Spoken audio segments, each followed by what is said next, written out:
Dating in America is brought to you by Gold and Diamond Source. The first-time diamond buyers should feel comfortable coming here because our selection at the Gold and Diamond Source is as large as you can imagine. So they don't have to worry about going to a store and feeling pressured about buying something. We educate them and they can make the right choice based on what's important to them. It's the good, the bad, Possibly a murderer? Oh. and the funny of the single scene. Yeah, you young people don't talk about that. Listen, I want just a text back. laugh, and get your love life on track. This is Dating in America with Sarina Fazan. And we're talking dating. Hi, everybody. Welcome to Dating in America. I'm Sarina Fazan. Today, a very unusual show because typically with Dating in America, I have a couple of guests, maybe two or three. But oh no, today it's just me and a guest we are welcoming back who was on the record. Coming to us from Los Angeles, Dan Harary. Rhymes like Ferrari. Dan, how could I forget that? Right. That's right. You know, that's how I remember it too. Well, welcome back, and thank you for being on the record talking about your book, Flirting with Fame. So interesting. Sure. And today, after we did that, I said, Dan, you need to come back for Dating in America and your second book, Carrots. But before we get into that book and why you wrote that book, tell us a little bit about yourself. Okay. I'm Dan Harary. I live in Beverly Hills, California. I'm a Hollywood publicist. I've been a Hollywood publicist for about 40 years. And I've worked with a lot of very famous celebrities, movie stars, TV, rock music, pop music. So my first book, which came out in June, which you and I talked about recently, was called Flirting with Fame. I'm divorced. I have two adult children. I have a 34-year-old son, a 32-year-old daughter. My daughter's the love of my life. And I was with my ex-wife from the ages of 25 to 36. So I was fairly young when we met. I was only 25. She was only 20. And we were together 11 years. We had two children. We weren't meant to be together for eternity. We both agree, we were meant to make our children and then part ways. So I've been a single man since 1992, which is 30 years this year. Yeah, I was going to say, the math on that, I was trying to do it really quickly in my head. 30 wow, years, that's a long time. 30 years. That's a long It's time. a long time. I've had many girlfriends, good, bad, and ugly. I came close a few times. There were a couple of women I almost asked them to marry me, but for various reasons that we could get into, I did not. So, and in fact, last night I had a first date with a new lady I just met who's very nice. You did? Yeah, so I'm still dating, man. I'm 66. I've been single for 30 years. I've seen it all. And here I am now flirting with you. Oh my gosh. Well, I wanted to tell you, I have to say, you actually flummoxed me, I would believe would be the word on the air when we went on the record. Thank you for that. And today I am wearing another red dress because remember I wore the glittery red dress because Hollywood, but today I'm wearing another red dress. Well, you look hot. You're red's a good color for you, man. Red's a good color. Okay. It's like waving a red flag in front of a bull when you wear red. So, Dan, okay, you know. Okay, so Carl in the control room and Danielle in the control room, I'm sure, and Tyler too, I'm sure are just dying right now because I'm blushing. Dan, but thank you for the compliment. I really appreciate it. Yeah. You're making my Friday. You're a beautiful woman. You're very fun, intelligent. You're fun to talk to. And I said, if you come out to Beverly Hills, I'll show you around. That's a standing offer. So just so you know. Okay, thank you. I'm so appreciative of that offer too. Sure. I have many questions for you, but let's talk about your book, Carrots, because in the book, don't you talk about the most beautiful women that you have met? Women I've loved and lost, or never loved at all. Oh, okay. Or wanted to love, but was unable to. That's really the addendum part of it. Loved, lost, never loved at all, or wanted to love, but it didn't happen. Let's call it that way. All right. So where do you want to begin, Dan? Do you want to begin with the women that you have loved and lost, or do you want to begin with the women you wanted to love and never had a chance? I'd like to start at the beginning of the premise for this book, Carrots. Mm-hmm. How it happened. Do share. Okay, let me think how I could start this. Okay. Two things happened that led to the birth of this. And this book, I will just say, it took me 42 years to write this book. I started this book in 42 years? I Wow. started this book in 1980, and I'll tell you why. In 1980, I was 23. I was commuting from New Jersey into New York City for a job I had. And there was a beautiful woman on the bus every day that I commuted on the same bus. And this beautiful woman was there. And I never had the courage to talk to her because, Sarina, in those days, believe it or not, I was painfully shy. As a teen and in my 20s, I was painfully shy. So this woman on the bus every day, and I wanted to talk to her, but I never had the courage to. On top of that, a few years earlier, when I was a freshman in college, when I was 18, I went to Rutgers University my freshman year of college. And there was a woman there, a girl, my age, very, very long red hair. And I saw her the very first night I ever was at college at a dance. And I was mesmerized by her, just completely smitten with her. Wow. And I was unable to talk to her. Sarina, I never spoke to her once an entire school year. I never talked to her once. I couldn't do it. I was too shy. And so you have her, and then you have the girl on the bus. So I had the long red girl. I called her Long Red. I didn't even know her name. When I was 18, I was in love with her from afar. And then a few years later, there's a woman on the bus, and I was lusting for her from afar. So anyway, I'm on a bus one day, and looking out the window, and I swear to you, a voice came to my right ear and said, "You need to write a book called Carrots." Those years ago, 42 years ago. I was 24. I'm 66. Wow. A voice said, "You need to write a book called Carrots." Now, Sarina, I didn't know what that meant until a carrot on a stick? A carrot on a stick, like a horse, a donkey. Yes, like a carrot on the stick. And I was wondering why, carrots, right. Here's and why you're, I can find it. This is the cover of my book. See, Isn't that great? It's fantastic. Yeah, fantastic. That's me in my 20s, and this is every woman. This is every woman I've ever known, including you. This is every woman I've ever known, including you. Wow. So once I heard the voice, I sat in my mother's living room that summer, and I wrote a screenplay called Carrots. And it was a science fiction screenplay, romantic comedy. I didn't know what I was doing, but that was the premise. That was 1980.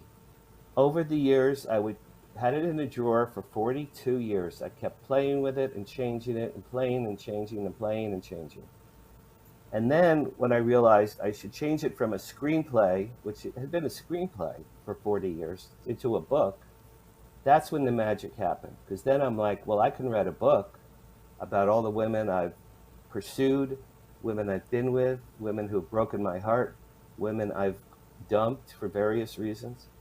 And once it became a book idea, I polished it up, pitched it to a publisher, got a publishing deal, the same publisher who's doing my book, Flirting with Fame, by the way. And so my Carrots book comes out in September after 42 years. 42 years. So let me ask you this. Thank you for sharing that story. Do you regret not talking to that girl on the college campus and not talking to that girl on the bus? And what would you say to people out there? Sarina, I had undiagnosed depression, clinical medical depression from the age of 15 till the age of 40. Okay, so for 25 years I had depression, medical depression that ran all through my mother's family. No one ever told me for 25 years, no one ever told me I had depression. I didn't know. But you were feeling very, very sad. You just didn't know that you actually had clinical depression. I had clinical depression all those years. It ran all through my mother's family. Even though I got straight A's in every school, I was a straight A student my whole life. I was a drummer in rock bands. I was very popular. I had 1,000,000 friends. How it came out, Sarina, my depression came out in an intense shyness with girls and women. Intense shyness as far as asking women to go out on a date with me. Certainly in the sexual area, I was very shy, and I didn't know why, and until I became undepressed at the age of 40, when I got Prozac from a psychiatrist. Anyway, oh my goodness, though. So all those years, Dan, all of those years, your shyness and inability, as you said, to ask these women out, you realized was because of the depression. It took me forever, Sarina. In the moment, I didn't know. I was in love with this girl with red hair. I was in love with her. She used to look at me and almost as if to say, why don't you come over and talk to me? Okay, so let's stop right there, though, because I want to ask you something. When you said you were in love with her, the question I'm asking is, because people have asked me this, how is it possible to be in love with somebody that you've never talked to, or have had any physical type intimacy with? Absolutely, yes, and I'll give you a couple examples. In retrospect, I was a love addict for her. And then, Sarina, the next year, my sophomore year of college, another girl came my way. This one I actually had a relationship with. I mean, just a talking friendship with. Mm-hmm. And my friends kept saying, ask her out, ask her out. I can't do it. I can't do it. I can't do it. I was in love with her also. I could never, ever, to this day, never asked her out for a date. I couldn't do it. That's called love addiction. I was a love addict in those years. I would fall in love with a woman from afar. And just every time I'd see her, my heart would beat fast. And I'd get all nervous and jerky. And even the girl from sophomore year of college, she was a friend of mine. She kept waiting. She told me years later, she kept waiting for me to ask her out on a date. I couldn't do it. I had such low self-esteem because of my depression. So I was unable to. So do you talk about the love addiction in your book, and how do you overcome it? And you feel you overcame it, right, with thanks to the help of Prozac? Okay, all of those things are sort of true, but when I met so I would say I was a love addict for quite a few years. When I moved to California, I was only 24. I met my now ex-wife when I was 25 at a nightclub.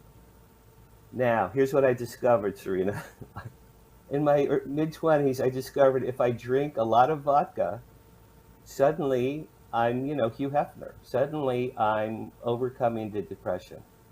I didn't know that when I was a young man. So once I started drinking, then I could ask any girl out or any girl for her phone number. And that's how I met my wife when I was 25. I met my wife. When I met my wife, I would say I became undepressed for a few years because she was 20, she was beautiful, we were madly in love for years, and I felt that my sort of love addiction era had ended. So and it did. It actually did. It ended with her. That ended with her. I want you to hold that thought. I want you to hold that thought, Dan, because we need to go to a commercial break and resume the conversation about the love addiction. And once again, thank you so much for sharing this with us. And to the audience, I'll say we'll be right back in a couple of minutes, so just stay with us. September's birthstone is sapphire. Sapphires come in every color of the rainbow except red. Pat Precious sapphires are extremely rare pink-orange stones, and their rarity makes them more precious and valuable than any other sapphire. They're perfect for everyday wear since they are the hardest colored gemstone. To learn more about sapphires or any other colored gemstone, follow us on our social media, online, or even come see us only at the Golden Diamond Source.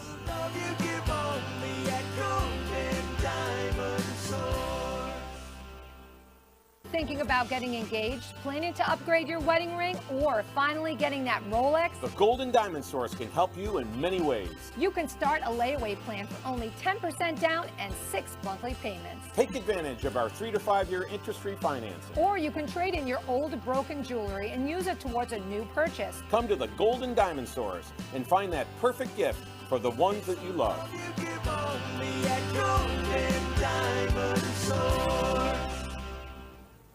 Hi everyone, I'm Sarina Fazan and welcome back to Dating in America. We're joined with Dan Harary, yes, rhymes with Ferrari, joining us from Beverly Hills, California, talking about his new book, Carrots.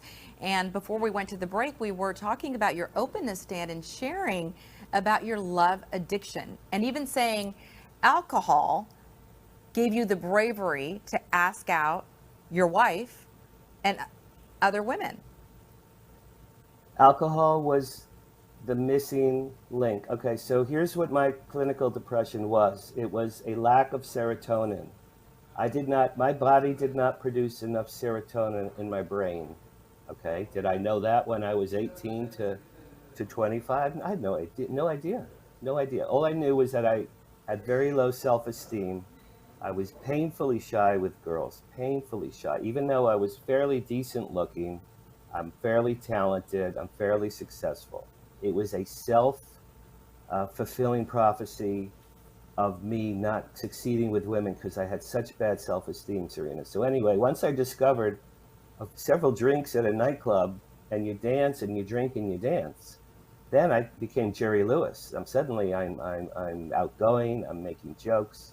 So I don't know if that was a serotonin replacement, but being mildly drunk to actually drunk, at least gave me the opportunity to ask beautiful women for their phone numbers. So that was, you have no idea how huge that was for me after so many years of painful shyness.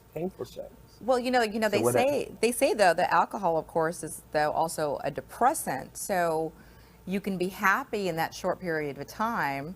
And I've done research on this as well. Serotonin, you can actually build your serotonin through exercise.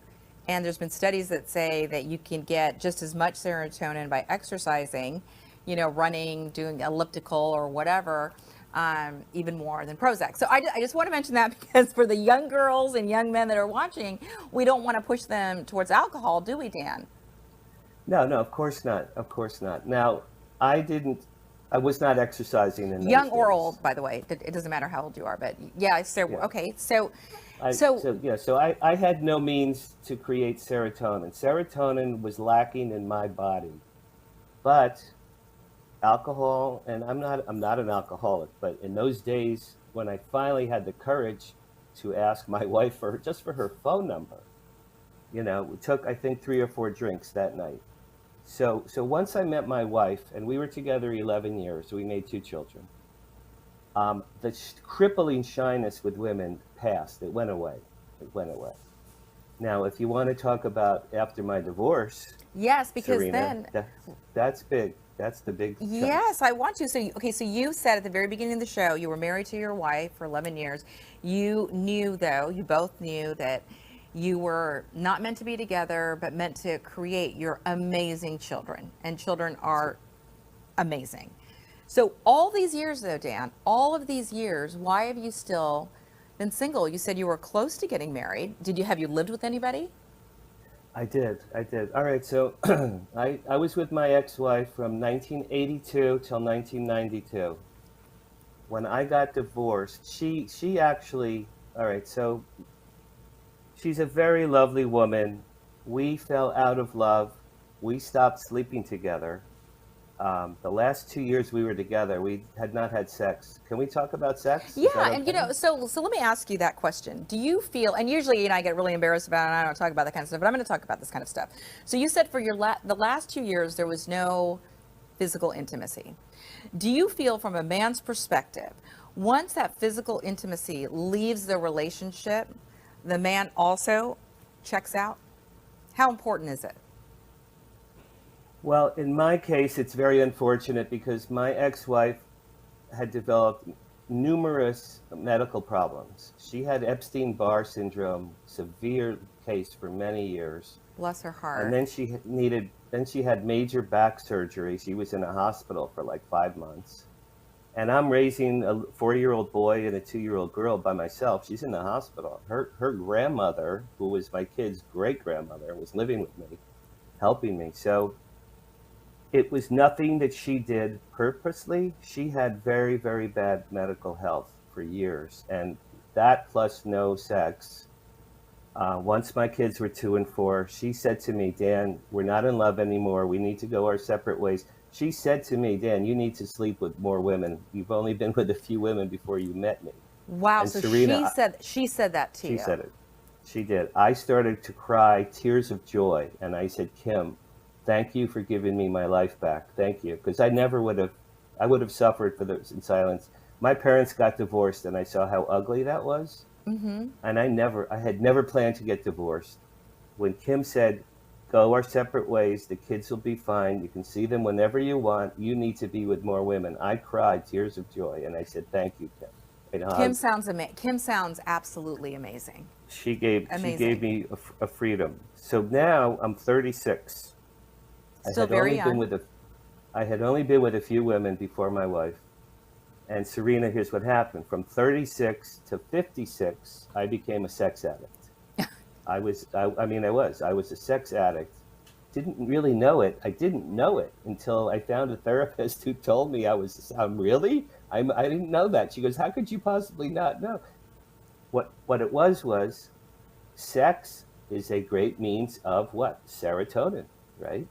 Serotonin. The thing that was lacking in my life, I discovered through sex. So you were a love addict and then now a sex addict, all going back Correct. to the serotonin Correct. that all of us need. Wow. That's true. That's so absolutely true. So for those 20 years, did you just not want to commit then to anybody? Because there was just too many women in your life? Well, when I'm 36, I had a good job. I only had my kids on the weekend, so I had a date during the week, which, a lot of women don't want to date during the week. They want to date on the weekend. But in those days, out here in Los Angeles, in the LA Times, of all places, newspaper, there was a full page once a week called Dateline.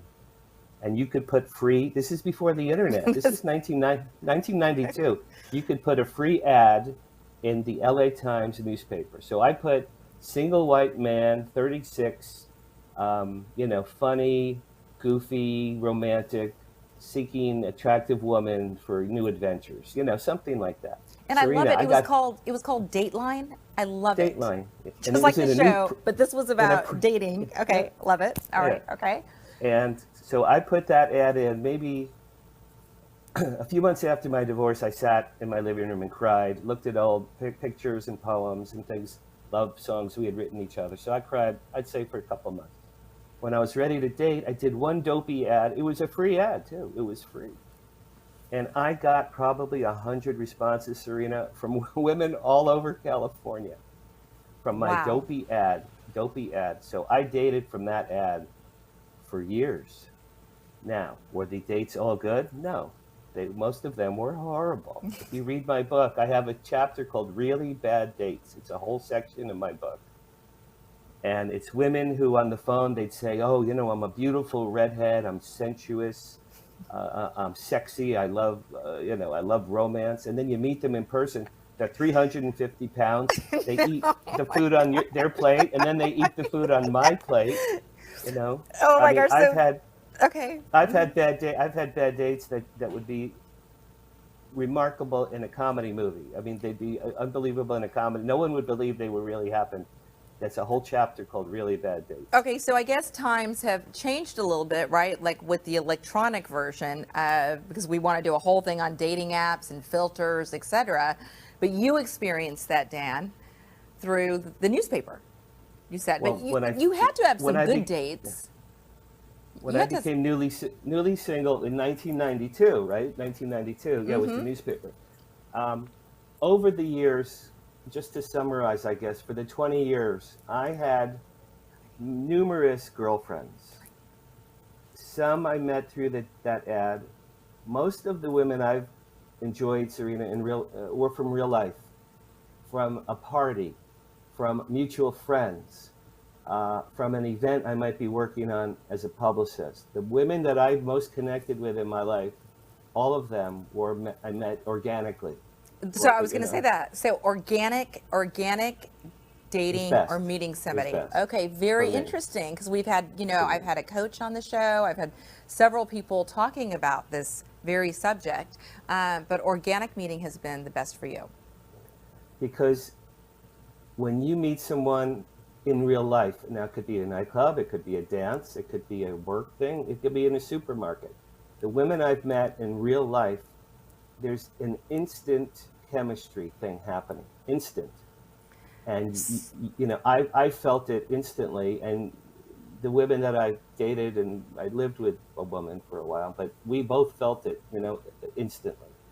So Dan, I'm sorry, I didn't mean to interrupt you, but we're already almost at the very end of the show. So I wanted to ask you, you talk about all of this in your book, correct? Yeah. Oh, yeah. My book is painfully honest. Painfully honest. Painfully honest. Okay, so I told my mother she is never to read the book while she's alive. I'm serious. I said you are not allowed to read my book. I told my mother. I'm serious. So okay, again, we have to wrap up the show. Let me ask you one final question. Do you believe in true love? I guess it's twofold. Do you believe in true love, and do you see yourself married again?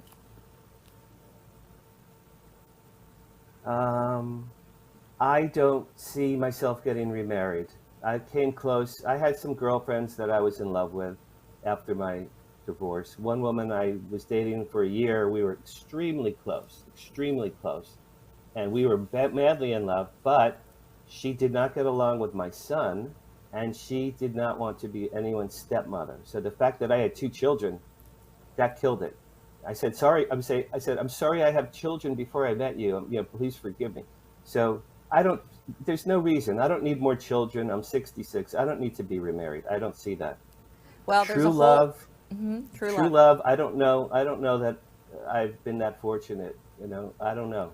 I really don't know. I think I missed the boat. The whole theme of carrots for me personally is hundreds and hundreds of women that have come and gone through my life. And I'm always chasing after them, not always getting them or not always connecting with them. So for me, and true love, for me personally, I don't think it exists. Well, my wish for you, though, is that you do find true love. And in the meantime, I do want people to buy your book. So where can we buy your book? Okay, well, by the time this airs, my book is going to be published in the middle of mid-September 2022, and it'll be on Amazon. It's called Carrots. And then the subheadline, which I really debated, Sarina, because it's kind of racy, but the subheadline of Carrots is True Confessions of a Hollywood Sex Addict. And it's the good times, the bad times, the troubled times, the happiness, the crying, the depression, my sex addiction. Nothing is spared. It's the most painfully honest thing I've ever read. Well, I say honesty is the best way to go. So we really appreciate it. On the record, I like the subtitle. Dan Harary, that sounds like Ferrari. We wish you the best of luck, and we definitely would like one day to welcome you back on the show. Who knows? I know you said you're not coming to Florida anytime soon, but we'd love to have you in the studio. Thanks for joining us. That's great. I really appreciate everything. You're wonderful. I really, I'll send you carrots when it comes out, okay? I look forward to it. Thank you so much, Dan. Thanks, Sarina. Thank you. Take care. You too. And if you would like to be on the show, please send us an email. We would love to hear from you. You can send the email to production@redhousestreaming.com. You can also share our shows on multiple social media platforms. We're also on Roku with major announcements coming in the fall. As always, we so appreciate you watching. Until next week, stay safe.